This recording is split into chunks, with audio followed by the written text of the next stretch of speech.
Tidak masuk surga orang yang mengadu domba. Ana nggak punya maksud untuk mengadu domba. Ana ingin menyampaikan kepada fulan bahwa fulan ngomongin dia, ya itu adalah mengadu domba.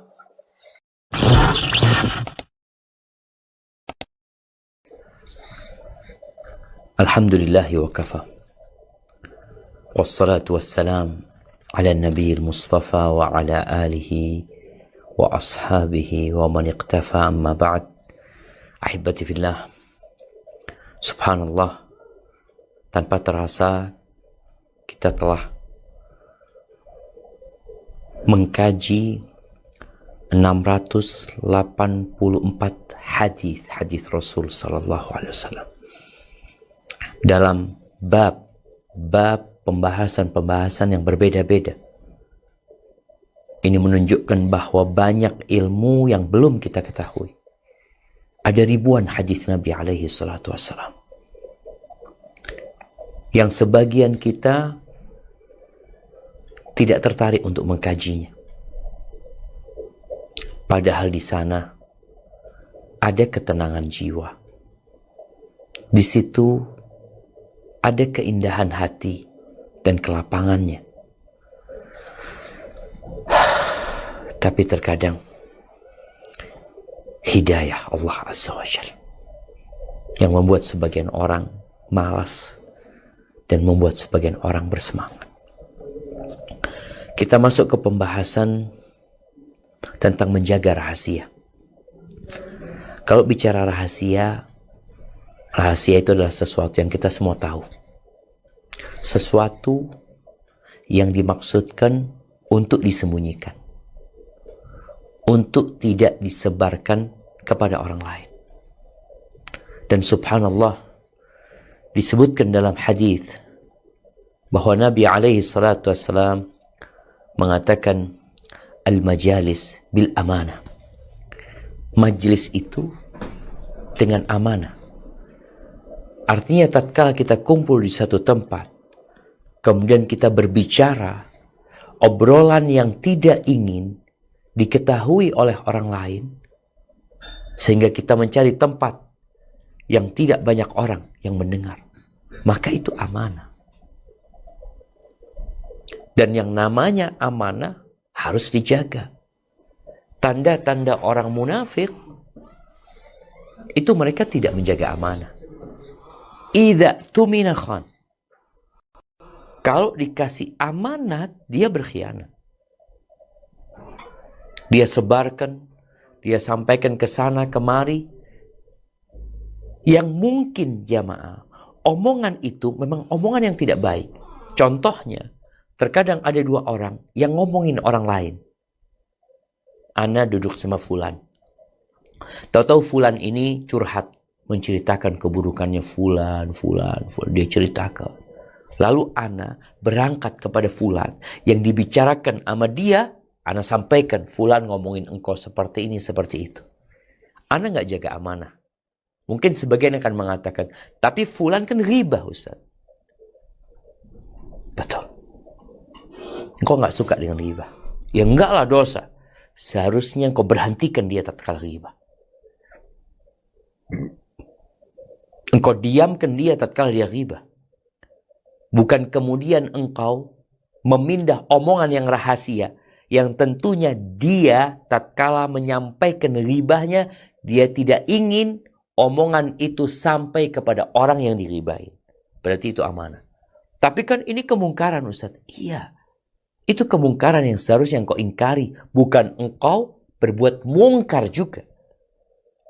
Amanah seharusnya dijaga. Tahu-tahu diomongkan kepada orang. Apa yang akan terjadi? Engkau adalah perusak hubungan. La yadkhulul jannah namam. Tidak masuk surga orang yang mengadu domba. Ana nggak punya maksud untuk mengadu domba. Ana ingin menyampaikan kepada fulan bahwa fulan ngomongin dia. Ya itu adalah mengadu domba. Urusan niatmu antara engkau sama Allah. Tapi urusan perbuatanmu, kita melihat perbuatanmu adalah merusak. Al-majalis bil amanah.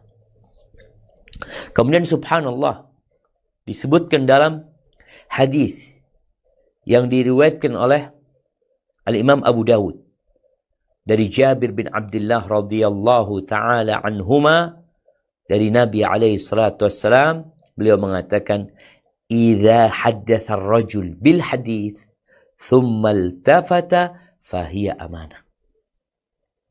Apabila seorang berbicara dengan sebuah pembicaraan dengan seseorang, thumma iltafat, kemudian dia menoleh, dia ingin memastikan kondisi yang ada.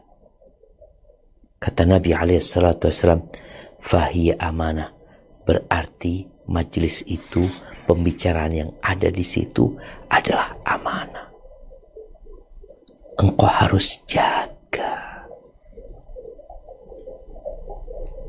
Engkau tidak boleh sebarkan. Kemana? Karena itu amanah. Apabila itu kemungkaran, engkau ingkari. Kalau dia berbicara sesuatu yang rahasia padahal kemungkaran, engkau ingkari. Tapi tetap amanah, engkau jangan ngomong kemana-mana. Kenapa?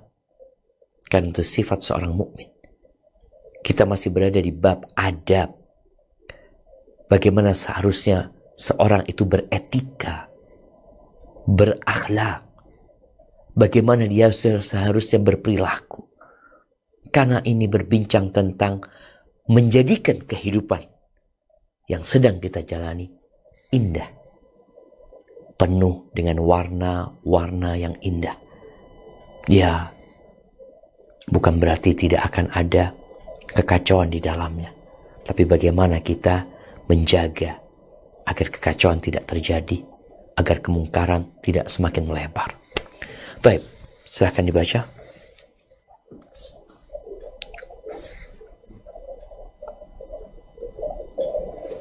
Bismillah. A'udzu billahi minasyaitonir rajim. Wala taqrabu malal yatimi illa billati hiya ahsanu hatta yablugha ashuddah. Wa awfu bil ahdi innal ahda kana mas'ula. Dan janganlah kamu mendekati harta anak yatim, kecuali dengan cara yang lebih baik atau bermanfaat, sampai ia dewasa, dan penuhilah janji. Sesungguhnya janji itu pasti diminta pertanggungjawabannya. Masya Allah, Syama.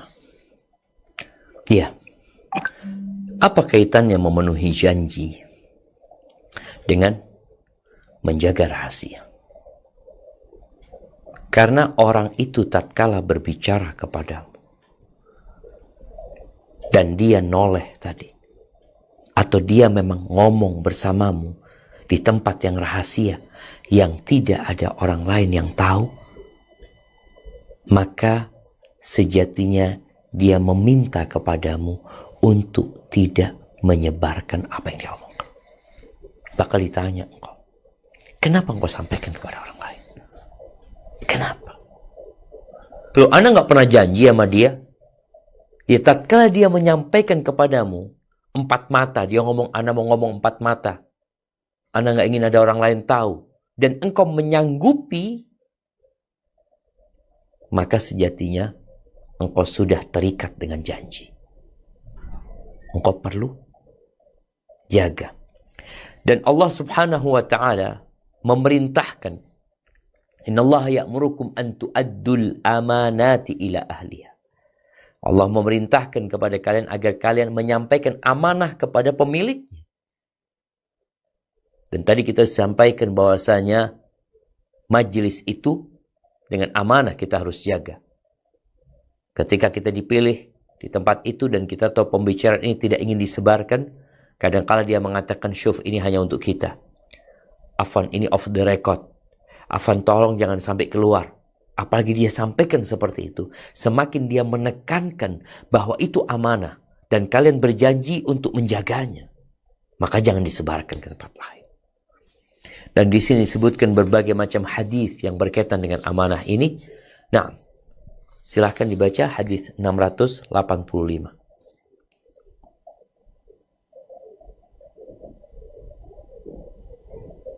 Hadis nomor 685. Bismillahirrahmanirrahim. An Abi Sa'idil Khudri radhiyallahu anhu qala Rasulullah sallallahu alaihi wasallam, inna asyarrun nas indallahi manzilatan yaumal qiyamati rajul yufadi ilal mar'ati wa tufadi ilaihi summa yanshuru sirruha. Rawahul Muslim. Dari Abu Sa'id radhiyallahu anhu, dia berkata, Rasulullah Shallallahu alaihi wasallam bersabda, sesungguhnya seburuk-buruk kedudukan seseorang di sisi Allah Azza wa Jalla pada hari kiamat kelak adalah seorang suami mencampuri istrinya atau seorang istri yang berhubungan badan dengan suaminya lalu dia menyebarluaskan rahasianya. Hadis riwayat Muslim. Masya Allah, barakallahu fiik. Ahibati fillah, Rasulullah sallallahu alaihi wasallam benar-benar menciptakan masyarakat yang penuh dengan cinta dan kasih sayang. Masyarakat yang jauh dari mesum, dari ungkapan-ungkapan yang kotor. Di sebagian tempat, di tempat kerja, mungkin di warung kopi, mungkin di tempat yang lainnya, ada manusia-manusia yang ketika berbicara, dia nggak punya bahan yang hendak dia bicarakan. Dia jadikan urusan ranjang itu sebagai bahan pembicaraan. Urusan suami istri, istri sama suaminya. Maka Nabi SAW memberikan penjelasan bahwa inna asyarran nas, sesungguhnya seburuk-buruknya manusia di sisi Allah. Ini orang yang paling banyak keburukan. Siapa orang itu? Ini pada hari kiamat. Mungkin sekarang dia merasa nggak ada masalah. Bahkan dia mungkin disukai sama kawannya. Kawannya ingin mendengarkan cerita dia. Tadi malam bagaimana engkau sama istrimu? Apa yang kau lakukan? Apa yang dikerjakan sama istrimu? Apa yang kau lakukan kepadanya? Ada orang yang ditanggap. Seperti wayang. Ditanggap sama dia untuk menceritakan apa yang terjadi di atas ranjang di dalam rumah. Maka Nabi SAW mengatakan, ini termasuk orang yang paling buruk kedudukannya di sisi Allah pada hari kiamat. Seorang laki-laki yang dia mencampuri istrinya. Dan istrinya mencampuri dia. Thumma yanshuru sirrah. Kemudian dia menyebarkan rahasia istri. Istrinya kurang kayak gini, istrinya kayak gini, istrinya kayak gitu. Thumma yanshuru sirrah. Ahibati fillah. Ada riwayat lain yang lebih tegas lagi. Bagaimana Nabi SAW menggambarkan orang yang menceritakan rahasia ranjang ini seperti seorang seperti setan jantan ketemu setan betina, setan laki-laki ketemu setan perempuan di jalan kemudian dikumpulin. Seperti itu kondisinya sebenarnya. Tatkala dia menceritakan sesuatu yang tertutup, dia lakukan di tempat yang tidak ada yang melihatnya. Ini jemaah suami istri halal. Yang dia lakukan halal. Bahkan kata Nabi SAW, wa fi bud'i ahadikum sadaqah. Seorang laki-laki mendatangi istrinya, dia mendapatkan nilai sedekah. Itu menyebarkannya dosa besar. Disebutkan termasuk orang yang paling buruk kedudukannya. Bahkan Nabi SAW memberikan contoh seperti setan laki-laki ketemu setan perempuan lalu dikumpuli. Kita tahu yang namanya ini perbuatan yang menjijikkan jamaah. Padahal istrinya, bagaimana kalau yang dia ceritakan adalah perzinaan dia? Ngomong, aku berzina di tempat ini, dengan perempuan seperti ini, dia seperti ini, seperti itu. Maka akan lebih buruk lagi dia. Dan bagaimana di masa kini ada orang-orang yang mendokumentasikan perzinaan dia atau hubungan suami istri dia, lalu dia sebarkan kepada orang lain, maka tentunya lebih buruk lagi. Kita benar-benar berada di masa yang banyak orang tidak punya adab dan etika. Berzina, didokumentasikan, dia sebarkan. Ini loh, lihat. Ngomong saja, menceritakan hubungan suami istri. Ngomong saja, disebut sama Nabi SAW, inna asyarran nas indallah. Sesungguhnya orang yang paling buruk kedudukannya di sisi Allah Azza wa Jalla pada hari kiamat. Bagaimana dengan yang tadi, yang lebih buruk lagi? Ahibati fillah, ketika seorang berbuat dosa, bertobatlah kepada Allah. Jangan kau ceritakan kepada orang lain. Apalagi kau cerita dengan bangga. Semua umat Nabi SAW mu'afa, dimaafkan. Kecuali yang berbuat dosa terang-terangan. Dan salah satunya, menceritakan perbuatan dosa yang sudah Allah tutupi. Barakallahu fikum. Nah, dilanjutkan hadis 686. Hadis nomor 686. Bismillahirrahmanirrahim.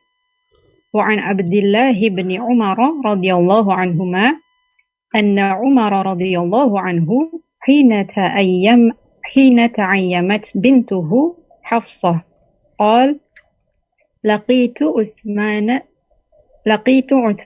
bin Affan radhiyallahu anhu fa'aradtu alayhi Hafsah faqultu in syi'ta ankahtuka Hafsah bint Umar qala sa'anzuru fi amri فلبثت ليالي ثم لقيني فقال قد بدا لي أن لا أتزوج يومي هذا فلقيت أبا بكر الصديق رضي الله عنه فقلت إن شئت أنكحتك حفصة بنت عمر فصمت أبو بكر رضي الله عنه فلم يرجع إلي شيئا فكنت عليه أوجد مني على عثمان فلبثت ليالي ثم حطبها النبي صلى الله عليه وسلم فأنكحتها إياه فلقيني أبو بكر فقال لعلك وجدت علي حين أردت علي حفصة فلم أرجع إليك شيئا فقلت نعم قال فإنه لم يمنعني أن أرجع إليك فيما عرضت علي إلا أني كنت علمت أن النبي صلى الله عليه وسلم ذكرها فلم أكن لأفشي سر رسول الله صلى الله عليه وسلم ولو تركها النبي صلى الله عليه وسلم لقبلتها. Rawahul Bukhari. Artinya, dan dari Abdullah bin Umar radhiyallahu anhuma bahwa Umar pada saat putrinya Hafsah menjadi janda, dia radhiyallahu anhu menuturkan, aku berjumpa dengan Utsman bin Affan radhiyallahu anhu. Maka kutawarkan Hafsah kepadanya dan aku katakan, jika engkau mau, aku akan menikahkan dirimu dengan Hafsah binti Umar. Aku akan pikir-pikir dulu, jawab Utsman. Setelah beberapa hari berlalu, dia lantas menemuiku dan berkata, sepertinya saya tidak menikah saat ini. Kemudian aku bertemu Abu Bakar As-Siddiq radhiyallahu anhu dan kukatakan, jika mau, aku akan nikahkan engkau dengan Hafsah putri Umar. Maka Abu Bakar radhiyallahu anhu terdiam dan tidak memberi jawaban apa-apa kepadaku, sehingga aku lebih marah kepadanya daripada kepada Utsman. Setelah beberapa hari berlalu, Nabi Shallallahu Alaihi Wasallam melamar Hafsah, kemudian saya menikahkan Hafsah dengan beliau. Setelah itu, Abu Bakar menemuiku dan berkata, mungkin dulu kamu marah kepadaku pada saat kamu menawarkan Hafsah kepadaku, tetapi aku tidak memberi jawaban apapun kepadamu. Ya, jawabku.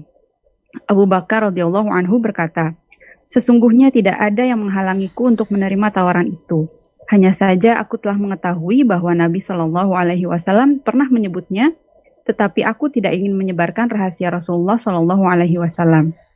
Seandainya Nabi Shallallahu Alaihi Wasallam tidak jadi menikahinya, niscaya aku akan menerimanya. Hadis riwayat Al-Bukhari.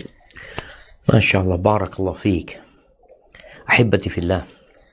Ini kita mau belajar adab dari para sahabat Nabi. Bagaimana mereka menjaga rahasia.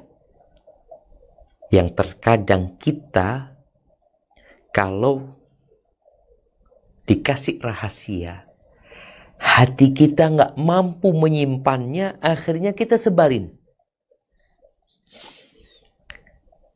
Nih bagaimana anaknya Umar bin Khattab radhiyallahu ta'ala anhu bercerita tentang ayahnya. Dia mengatakan bahwasanya tatkala adiknya atau saudarinya yaitu anaknya Umar, Hafsah, menjadi janda. Jadi Hafsah ini dulu adalah istrinya Khunais ibn Hudzafah As-Sahmi. Dia itu meninggal ketika perang Uhud ya. Dia ketika perang Uhud ikut berperang, kemudian terluka, lalu setelah itu dia meninggal dunia. Baik. Ketika jadi janda, ini pelajaran buat para orang tua ketika punya anak perempuan. Dijaga anak perempuannya. Dilindungin, dididik, dibesarkan dengan cinta dan kasih sayang, di bawah naungan qala Allah, qala Rasul, di bawah naungan Al-Quran dan Sunnah Nabi SAW. Ketika anaknya jadi janda atau ketika anaknya sudah sampai waktu menikah, maka orang tua hendaklah menawarkan, mencarikan pasangan buat dia. Dan boleh jadi yang ditawari oleh dia laki-laki yang sudah beristri. Jadi kadang-kala ada orang sekarang di zaman sekarang ini menjadi sesuatu yang tabu mungkin ya.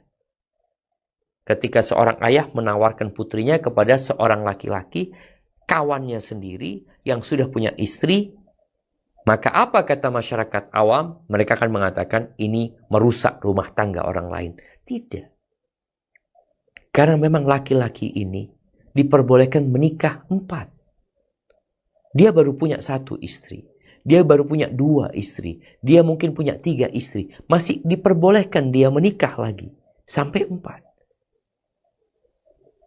Maka Utsman bin Affan punya istri.